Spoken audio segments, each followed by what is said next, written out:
Optophobia, the fear of opening one's eyes. This podcast is dedicated to encouraging you, our listeners, to move beyond that fear, to solve riddles they don't want us to unriddle, to investigate supposedly ironclad truths, to unearth evidence buried for so long they believed it would stay buried. Season 2, Deep State. The deep state is real, and it's just that, a 51st state, hidden from the American people and unacknowledged by the federal government, even as it pulls the government's most important levers. How do you hide an entire state? You bury it, deep. In Civics 101, we're taught the particulars of the visible constitutional state, the one you can visit in Washington, the one you vote for. Deep state is just a new term for a phenomenon that's influenced American democracy for 150 years. To many, it describes another more shadowy, more indefinable government. That description is accurate, but it's not the whole story. In July 1861, weeks after the first major fight of the Civil War, the First Battle of Bull Run, members of President Lincoln's inner circle, nervous about his chances at reuniting the nation, decided the country needed a backup plan in case the capital fell. They sent a small group of civil engineers called the Shovelmen to scout locations in the West.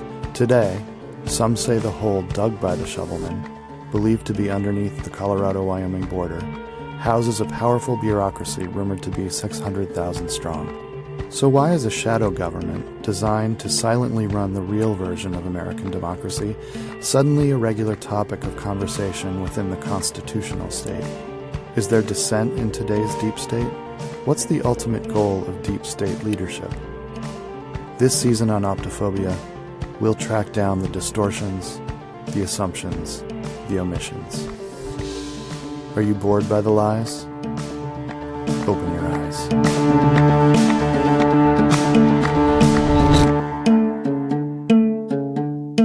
Hi, everybody. I'm your host, Cooter Davenport. We are so focused on professional sports in this country. An average of 16.5 million people watched each NFL game last season. That means that in any given week, about 100 million people are watching professional football.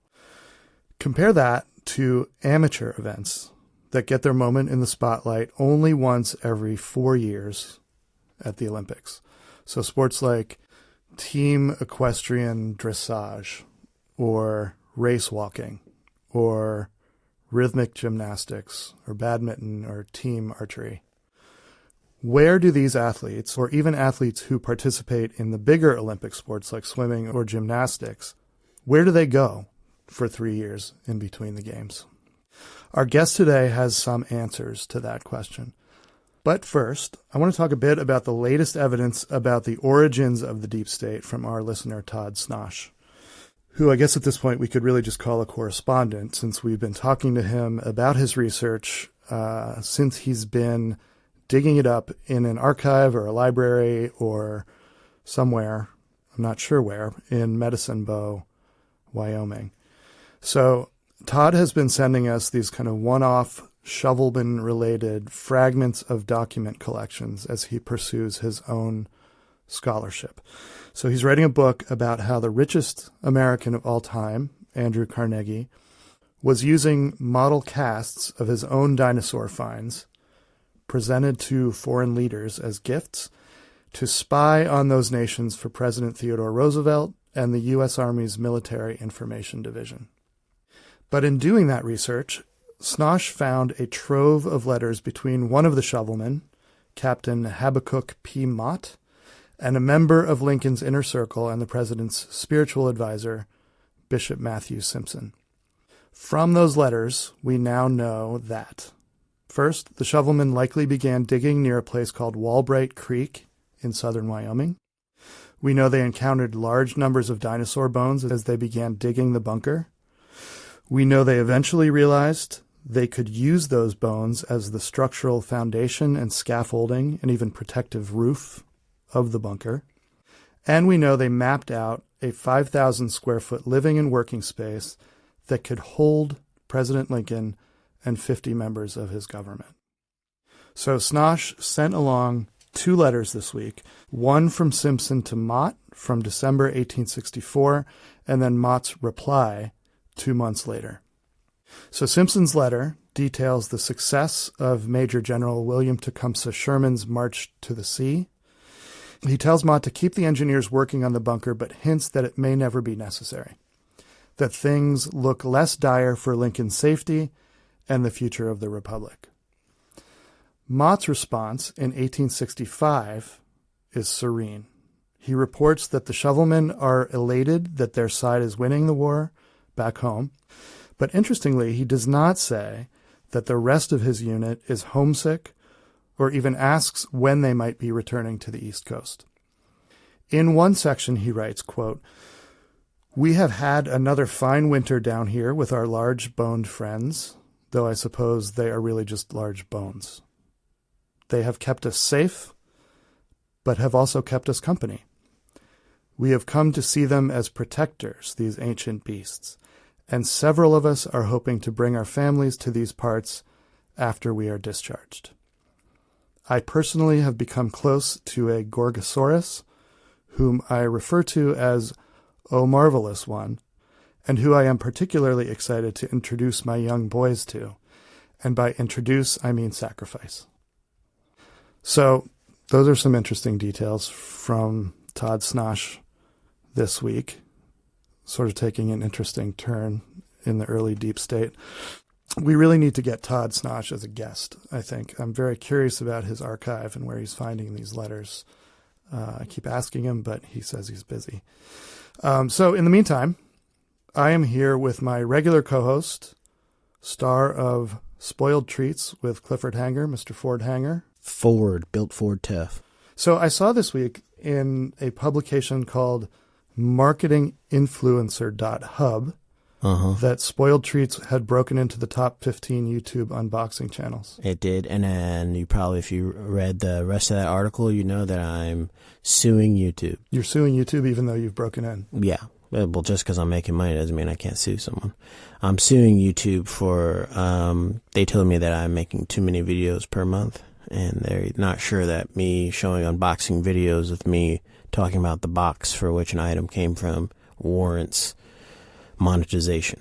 Well, yeah, but that's why you're unique, right? That's why unbox. I know why I'm unique. YouTube is saying I'm not. YouTube is saying I'm wasting their platform. That doesn't seem like something that they should be involved in, right? I mean, This isn't is it up why to the I'm suing viewers? them. Yeah, it's supposed to be up to, the people, as it were. But YouTube has decided that me unboxing boxes and talking about, double ply, carbon footprints and whatnot, stapled edges and right angle tweaks, apparently that's not worthy enough to have monetization on my account. So I can't talk too much about it. Just know that YouTube, I'm coming for your butt. They might consider that their customers are partially your, 750,000 subscribers? Mm-hmm. 756 subscribers. Enough to get you in the top 15. Top 15. Shouldn't they be loyal to those subscribers and let you... They should let me do whatever I want. What you want, which is unboxing the boxes. I'm bringing in 756,000 people every week to watch me unbox something, throw away the item, and talk about the boxing and the packaging. And as far as I'm concerned, I'm the amount of harassment I've gotten from just a couple of emails from YouTube has been, to say the least, it's been stress-inducing. Do you know how many of those 750,000 subscribers are people in the cardboard industry or staple industry? That's a funny question. Well, a lot of the names on the commenters seem to be cardboard or printing related. A lot of brown clowns and what can brown do for you? Plastic forever. Are they're called brown clowns? Yeah, that's some of the names are like brown clowns, plastic forever. package this. There's one guy called package this. Like, I can't get him to stop commenting. I mean, like, you tapped into a segment of, I mean, that's what YouTube is, right? Or that's what the internet is, really. It's like segmented groups of people who in the real life don't have friends. Yeah, terrible. Well, good luck with that. Thank you. If you would like any more background about our season on the Deep State, you can listen to our first episode or go to our website, optophobia.org. Unfortunately, our scheduled guest for this week, Sunburst, Montana-based genetic counselor Jordan Ragel, was unable to make it, which was a giant bummer because Jordan's theory that deep staters are genetically different from Americans who live in the other 50 states is getting a lot of traction on Reddit, and I was really excited to discuss that. So as I thought he was going to give me some answers. Right. It sounds like he has them, but Jordan also, this is interesting, leads a community of bear dancers in Montana, where he lives. I've heard about that. Yeah, so these are people who go out and find grizzlies in the woods. Yeah, and then they put on house music and they dance. And they try to dance with the bears, right? Most of them die. Well, he had his left arm ripped off and his back partially gouged out. So, but that's actually like, you're not considered a bear dancer if you haven't been mauled. So, he's now officially one of the bear dancers. Okay, so that's cred. Yeah. Woods cred. Yeah, it's woods cred. Well, I'm happy for him, I guess. Oh, I'm ecstatic for him. I hope he can recover. Yeah, so hopefully we'll get him on when he's back in fighting shape. Well, he'll never be in fighting shape, but... Dancing shape. Yeah, dancing shape. So, matters not, because we were able to secure an amazing guest. Charlie is here with us. Charlie, welcome to Optophobia. Hello. Oh, hello. I have danced with bears. Oh, you're Russian. Wow. I know, I'm from Virginia. Oh. The mountains of Virginia. Okay. Blue Ridge? Yes, the mountains. Okay, that's cool. Charlie, tell us a little bit about where you're from. Tell us about the Virginia that you knew growing up. Yes, I grew up on a farm. I had sheep, goats. I had one chicken. That chicken was my best friend. Standard farm. Yes. That checks out. It was nice. I swam. You what? I swam. Oh, I thought there was an H in there somewhere. You said schwam. Swam. Yeah. Sometimes, growing up in Virginia, you have a southern accent. You do have a very thick Virginian accent, yes. And it's coming through. I have not heard a Virginian accent this thick since General Cornwallis was down there. Exactly, yes. With them boys. Yes. What was the name of your chicken? Charlie. Your chicken's name is Charlie. You named the chicken after yourself. I have the best name, so... You were named after the chicken, or the chicken was named after you? The chicken was named after me. Okay. I have the best name. So Yeah. obviously if the chicken is the best boy, the best boy gets the best name of Charlie. I just want to double check. So you're a boy. I am Charlie. Okay. I just didn't want to, I don't want to be offensive. You can say he. Okay, I'll say he. Charlie, he. So, Charlie, you grew up on so it was the kind of farm where it was mostly animals, or were there also crops? What kind of farm? There was also people. There was people on my farm. We didn't have any crops. We just had, it was, there's a word, commune. Okay. Yes, it feels. Yeah, I've read a lot about this, communes and farms. It goes hand in hand. Not a lot of farming actually gets done, but a lot of sex happens. Oh. Yeah, we like to say people that are intimate. Mm-hmm. They're just close. It's the closest relationship that you could feel with another human. Yeah. Personally, I had Charlie, so my chicken. Hold on a second. Closest relationship is intimacy. You had Charlie. I don't want to touch this one. No, as a kid. She meant she had a pet. Yeah, as a child. Oh, As a okay. pet, Oh my she God, had a I'm chicken. thinking something terrible. Well, Charlie lived 22 years. Wow. So 22 years yeah, for you a could chicken. say we were high school sweethearts.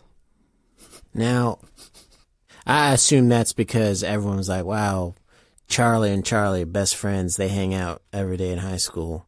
And there's nothing sexual that has to go with that. It's just, you guys were just good friends. Yes, we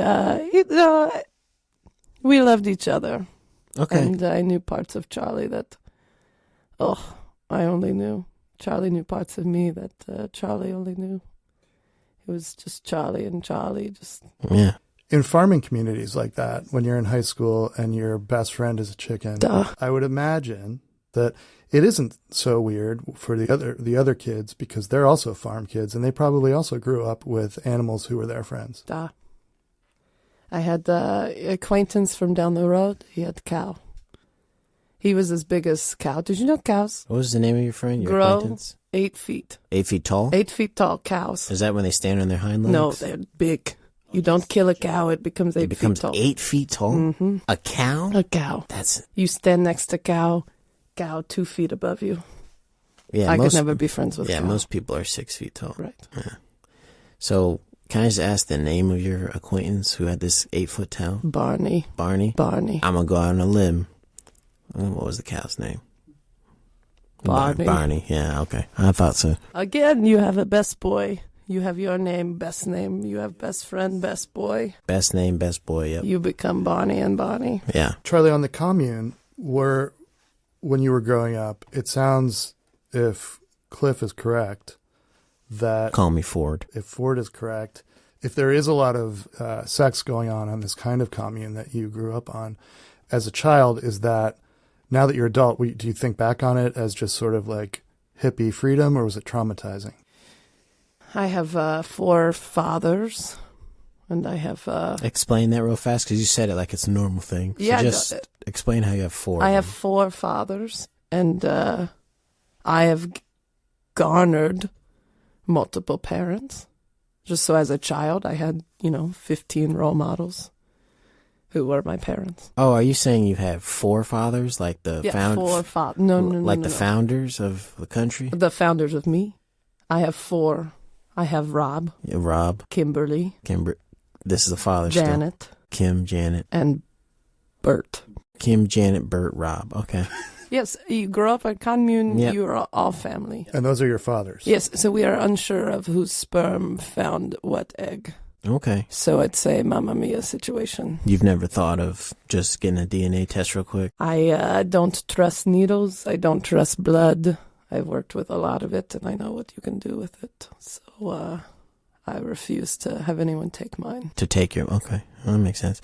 I just think that modern medicine is a wonder, and I feel like we should, use all the technology stuff. I agree. You have no idea what I know. I don't have an idea of what you know. Let's take a quick break, and we will be right back with Charlie. Hey, Optophobes.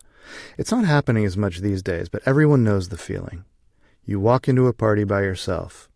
The friend who invited you sees you, comes over, gets you a drink, and introduces you to a group of people talking. So far, so good.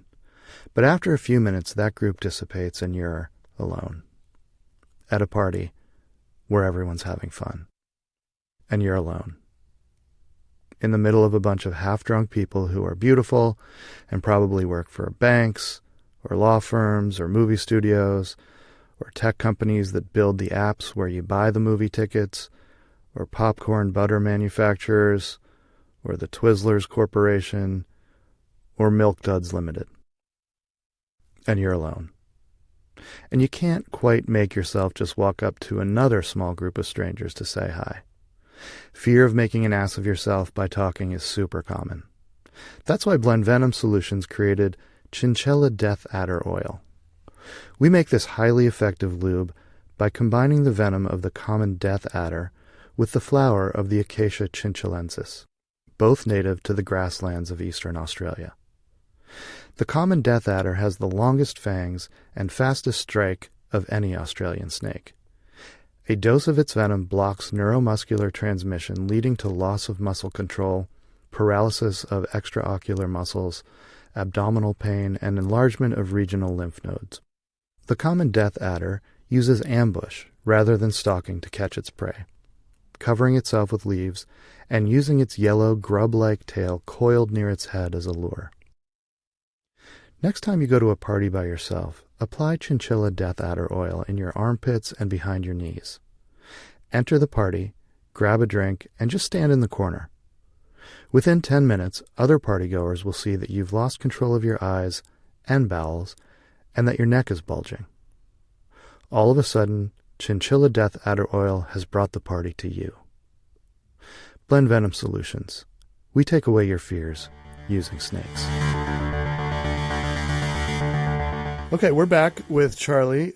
Charlie, you were telling us about life on the farm growing up and your best friend, Charlie, the chicken. Yes. I'm curious, well, if your life was sort of that remote in Virginia, how you first heard about the deep state and how you got into what you do now, which is, I believe, as a sports coach. Yes. So I swam. The farm, we had a lake, and I would run. I'd swim. I'd run to the lake, and I'd swim, and I swim, and I swim, and I come back, and it just helped me kind of clear my head. And so I was drafted. I was drafted to swim for a university in Charlottesville. Okay. When I arrived, I met a man who said, "I have other opportunity for you," and I followed him.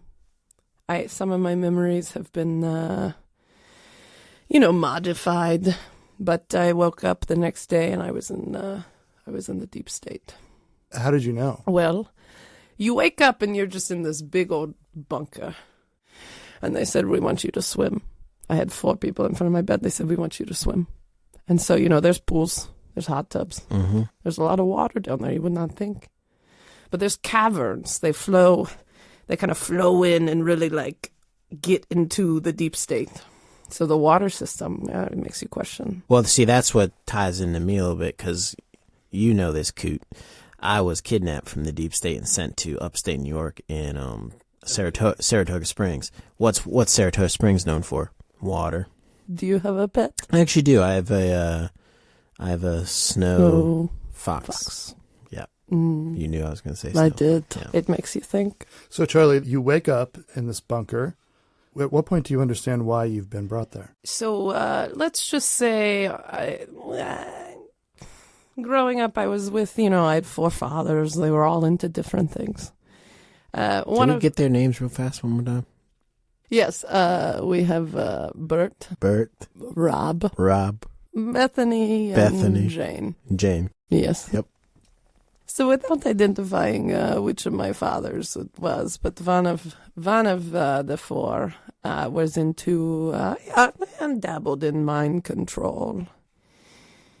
Very into MK Ultra after watching Stanley Kubrick Side Wide Shut, and so I wanted to be I wanted to be a best boy. Mm-hmm. So I took after one of them, and I became affluent in the mind activities. I think this was found out, and I think that's why I was in the deep state. I ended up training not only the body, but the mind. Wow. Can you do any of that mind stuff now? Could you do some on me? Haven't I already? Oh, crap, Coot. How would we know? I'm just kidding. No, I haven't. Okay. Jesus. Oh, that man. requires a whole setup, a room, a puzzle. You have a lot of Probably things. Consent, right? Very important. Yeah. I don't want you going in my mind if I'm not saying okay for it. So yes. Please don't go in my mind. Yeah. Putting that out there now. Okay. So was getting you into the deep state as an athletic coach or trainer, was that just a cover to really get you in there as some sort of mind trainer? So I don't want to sell myself short, okay? I'm a very good physical trainer. Okay, I've produced Michael Phelps. Okay. I produced know him. Who that is. Yes. I know who that is. He has some other major... He smokes weed. Yes. Yeah. Yeah. Do you think he does? Or do you think the deep state planted weed on him to get him to stop being an athlete? Oh, my God. I didn't even think about that. Yeah. Now it all makes sense. He wanted to talk about what was happening. This is the same that happened to me.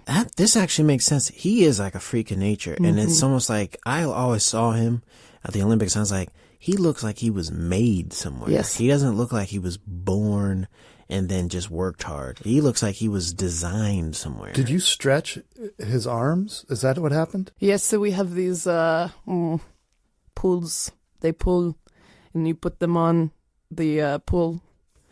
And then just kind of medieval, the medieval people, they had it. Yeah, they had some good ideas. They had some good ideas, and we've taken them and we've turned them into a athletic producing machine. Because the United States could not look like chumps. No, not in the water. No. No. Not in the water, not on the mountain. Shaun White. Yeah. We dated. Oh. I dated. Wow. But it was quiet. You dated Shaun White. He does not remember because I had to wipe it. And you're a best boy. My Charlie. Yeah. My Charlie died, and I was going through something. So these are athletes that come from the constitutional state. Somehow they are brought down to the deep state in order to train, and then they're brought back up just for the Olympics. Yes. Oh my God. Yeah, where do they go? I have a question. This is now freaking me out.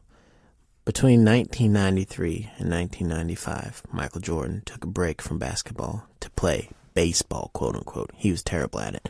Was he in fact in the deep state getting, reconfigured, and then he was sent back up to win 3 more titles? Yes. Jeez, that all makes sense. Why else would he take a break in his prime? Who was playing baseball?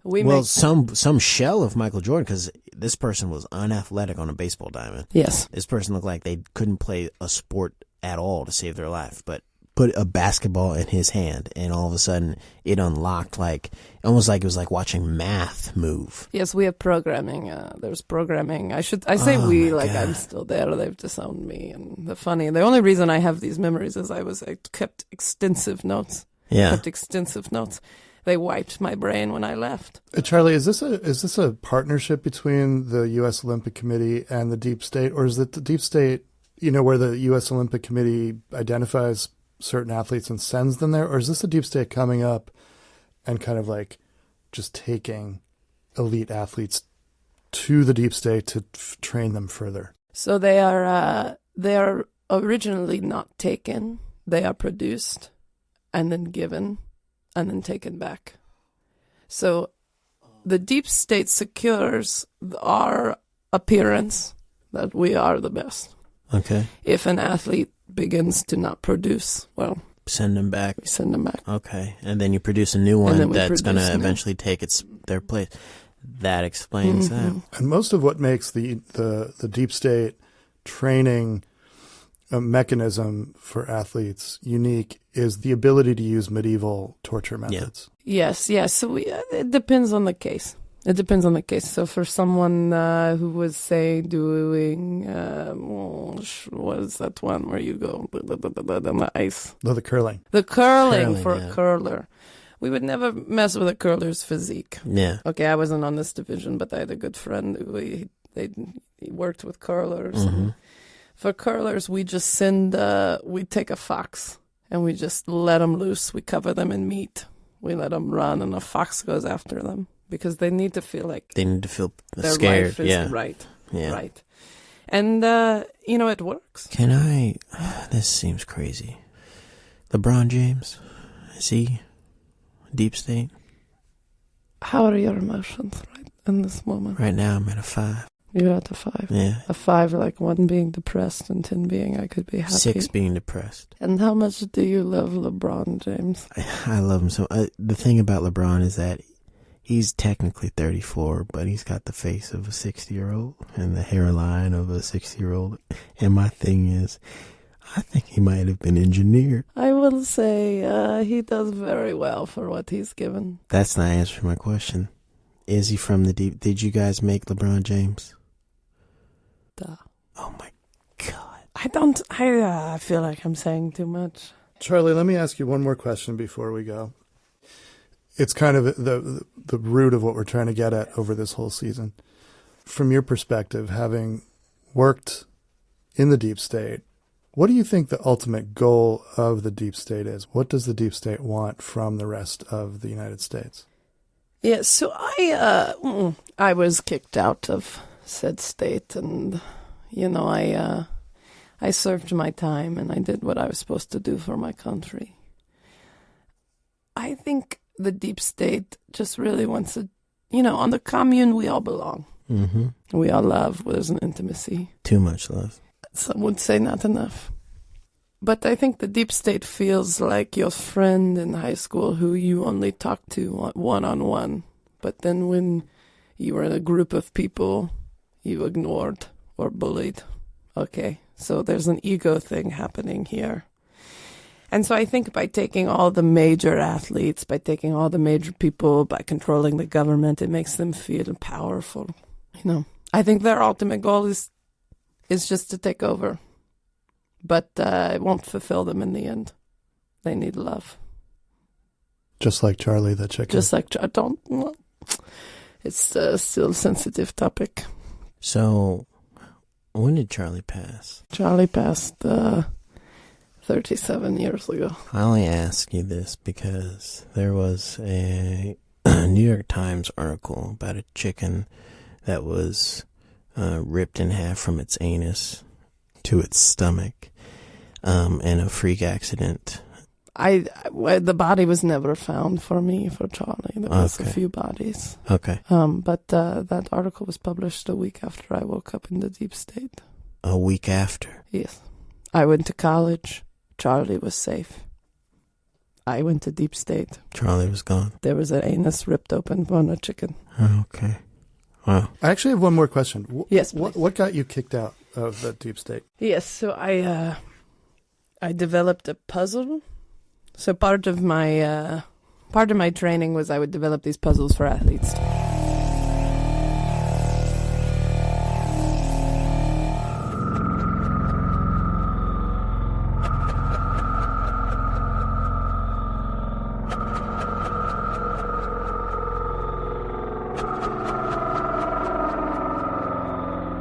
Hi, this is Cooter Davenport, and we're not exactly sure what happened at the end of our interview with athletic trainer and friend of farm animals, Charlie. You will have noticed that when Charlie began discussing her puzzle experiments with Olympic athletes, there was a frequency change in our recording output. We don't know what that was, but it was accompanied by a flickering of the recording studio lights and the smell of hydrogen sulfide combined with wet Flamin' Hot Cheetos. Anyway, I want to thank our guest this week, Charlie. It was fascinating to hear about his or her experiences training elite athletes using the rack and other millennia-old torture methods. And a big thank you to my co-host this week, Ford Hanger. Next week, we'll talk to Katrina Sheepfrost, a mortuary assistant from Ponderosa Pine, New Mexico, who believes the deep state's interest in the constitutional state is mostly an effort to gain control of the U.S. Fish and Wildlife Service. Sheepfrost has written on several message boards that the deep state wants to change the regulations around imports of exotic animals to the U.S., especially terrapins and some monkeys, which she says play an important role in the deep state's food pyramid. Thanks for listening to Optophobia. I'm Cooter Davenport, and I'll leave you with this. Think of one place, anywhere on Earth, that you would go to be truly and peacefully by yourself. Then go there. And stay there, because nobody likes you. If you've got theories about what the deep state really wants, we'd like to hear them. You can find us on our website at optophobia.org or on Twitter, Instagram, and Facebook at Optophobes. And please subscribe on Apple Podcasts, Spotify, and Google Podcasts. Thank you to Donna Steele, who played Charlie. Donna performs with Hellcat and Colossus. You can follow her on Instagram and Twitter at Donna A. Steele. Jamal Newman played Clifford Hanger. Jamal performs with Lena Dunham and Nixon. You can follow him on Instagram and Twitter at Hello Newman and find him at jamalnewman.com. Optophobia was produced by Tim Townsend. Music by Bart Warshaw. Cover art by Claire Smalley. Website by Chance Griffin. Thanks for listening. Until next week, keep them open. You clearly fucked your chicken. Clearly.